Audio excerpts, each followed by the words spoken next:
In the late 1990s, American businessman Dr. Don Panoz approached the ACO in France with a bid to create an event in the USA at his Road Atlanta track that would replicate the fan experience seen at the 24 Hours of Le Mans in Europe.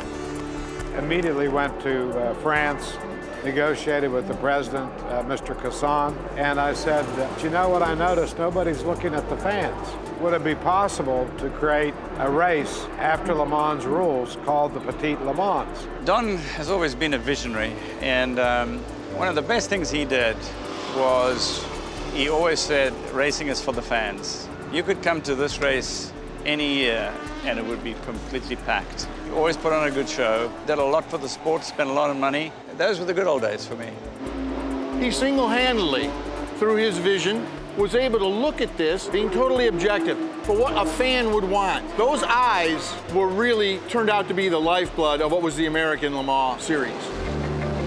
The inaugural Petit Le Mans was a huge achievement. He had staged a first-class event which would later turn into a full championship, the American Le Mans Series.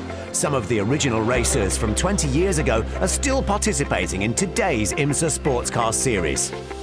We had a relatively easy race. I mean, we won it. It was competitive with the Panozes, but really the factory Porsche that flipped with Yannick Delmas probably would have won the race. But we had a flawless race, so it was great to be the first to win it. It was amazing times. It was energetic, new championships starting all over the place, and Petit Le Mans was new, it was young.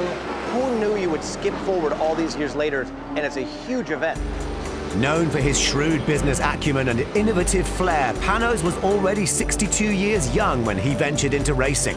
Since then, he's ushered in hybrid technology, created the Delta Wing, and is currently developing an all-electric GT4 race car.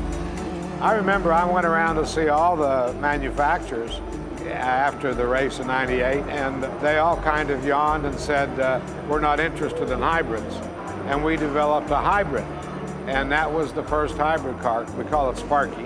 The car went on and won its class, GTR1 class at Petit Le Mans in 1999.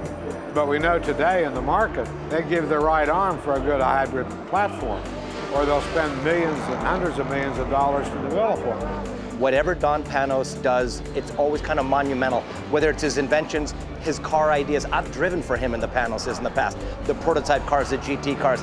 And I know whatever it is with Don Panoz, you never count him out. It's gonna work. He'll make it work. For 20 years now, Dr. Panoz has influenced a complex industry, helping create a stable platform for sports car racing, developing technology, and influencing a business model to keep the North American Championship alive and well. To change is to perfect.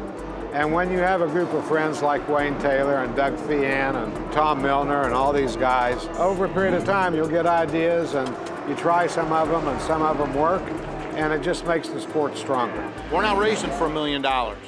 Hence, you can develop personal relationships.